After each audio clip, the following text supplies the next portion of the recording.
Australia is a beautiful country, but once you leave the cities, the distances become enormous. Endless highways, dense bushland, remote campsites, and sometimes people find themselves completely alone with something they can't explain. These are 3 disturbing Australian horror stories. I've been camping my entire life. I've spent hundreds of nights in the Australian bush, but nothing prepared me for the moment I shone my torch toward the tree line and saw a man standing there, watching us. My name is Daniel. I'm 29 years old and grew up in regional Victoria. A few years ago, my girlfriend Kayla suggested we spend a long weekend camping near Lake Eildon. We found a remote spot several kilometers away from the main campground and set up our tent. The evening was perfect. We cooked dinner, shared a few bottles of wine, and eventually went to sleep just before midnight. At around 2:47 a.m., I woke suddenly. No loud sound, no nightmare, just that strange feeling that something wasn't right. The fire outside had completely died. The bush was silent. Then I heard it. Footsteps, slow footsteps crunching through dry leaves. They were circling our tent. I sat up and listened. The moment I moved, the footsteps stopped. I told myself it was an animal, a wallaby, a wombat, anything. Then I heard breathing, slow, steady, human breathing, right outside the tent. I woke Kayla immediately. She heard it too. For nearly a minute we sat frozen in complete silence. The breathing never stopped. Finally, I grabbed my torch and unzipped the tent. The sound disappeared instantly. I stepped outside and swept the beam across the campsite. Nothing. Then I pointed the torch toward the tree line and saw him. A man, standing completely still, around 20 meters away, watching us. I yelled at him, asked what he wanted, asked why he was there. He didn't answer, didn't move, didn't react, nothing. I kept the torch on him while Kayla got her shoes on. Then I took 2 steps forward. The man slowly stepped backward into the darkness, almost like he wanted to stay hidden. That was enough for me. We abandoned everything. The tent, the food, the camping gear, everything. We ran to the car and drove straight back to the highway. The next morning, we reported the incident. Authorities told us there had been several reports of someone harassing campers around the lake. They never identified him. 2 weeks later, we returned to collect our gear. Nothing had been stolen. Everything was exactly where we'd left it. But when I examined the dirt around our tent, I found dozens of boot prints. Not just around the campsite, around the tent itself, circling it, over and over again. And the worst part, some of the prints looked old, as if they'd been there long before we'd gone to sleep, which meant one thing: he hadn't arrived during the night. He'd been watching us the entire time. I came home after a night shift and found my front door unlocked. I knew I had locked it. What I discovered afterward made me realize someone had been entering my home for weeks. I'm a nurse in Melbourne. At the time, I lived alone in a small ground floor unit in Fitzroy. Every night before work, I followed the same routine. Lock the screen door, lock the front door, double-check both. Every single time. One Wednesday morning, after a 12-hour shift, I arrived home and saw my front door slightly open. My stomach dropped immediately. Nothing appeared stolen, nothing appeared damaged. I searched every room. No one was there. Eventually, I convinced myself I'd simply forgotten to lock it. But over the following week, strange things started happening. A chair would be slightly moved. A mug would be in the wrong place. Bathroom items would appear where I hadn't left them. Small things, easy things to dismiss. Then I noticed food disappearing. Pasta, snacks, groceries I knew I hadn't touched. That's when I became genuinely concerned.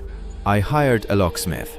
He found no damage, but he explained that my lock could be opened by someone with the right tools. That same day, I bought a security camera. The first night it was installed, the camera recorded someone entering my unit at 1:15 a.m.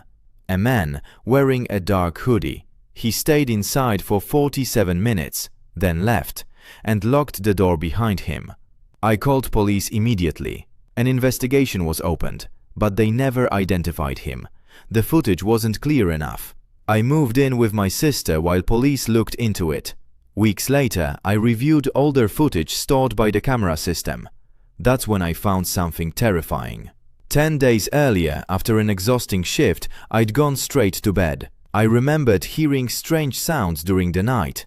At the time, I'd assumed it was the building settling, but the footage showed something else. At 1:02 a.m., the same man entered my apartment. 6 minutes later, he walked down the hallway, then stopped in my bedroom doorway and stood there for 4 minutes, doing absolutely nothing, just watching. I was asleep less than 2 meters away. The sounds I'd heard that night weren't the building, they were him. I've driven across the Nullarbor countless times, but the night my vehicle broke down in the middle of nowhere, someone appeared beside my window, and to this day, I still don't know where he came from. My name is Tom. For several years, my job required regular trips between Perth and Adelaide. Most of those drives happened at night. The roads were empty, the landscape was endless, and mobile signal disappeared for hours at a time. One night, around 12:40 a.m., my ute began losing power. A few minutes later, the engine died completely. I rolled onto the shoulder and came to a stop. There was no signal, no traffic, no lights anywhere. I checked everything I could. Nothing worked.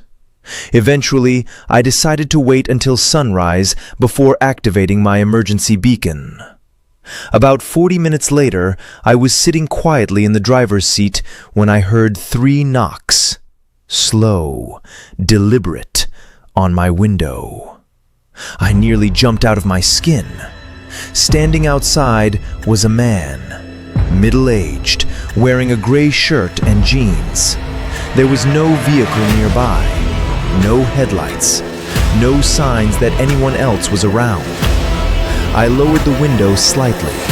The man told me his car had broken down and he needed a phone.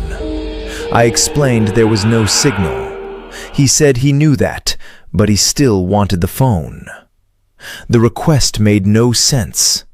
I offered to activate my emergency beacon instead. He immediately refused.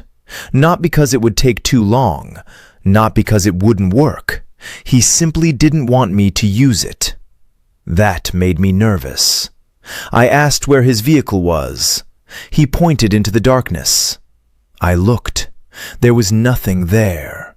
No lights, no reflections, nothing. I told him I couldn't help.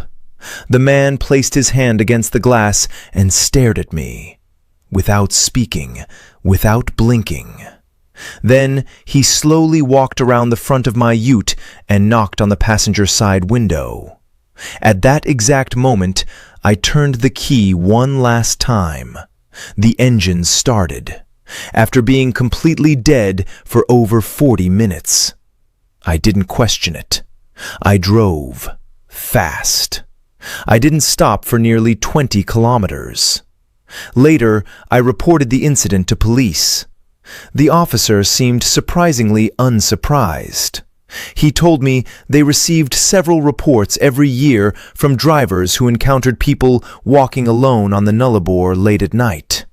Before ending the conversation, he asked one question. "Did he try to get inside your vehicle?" I said no.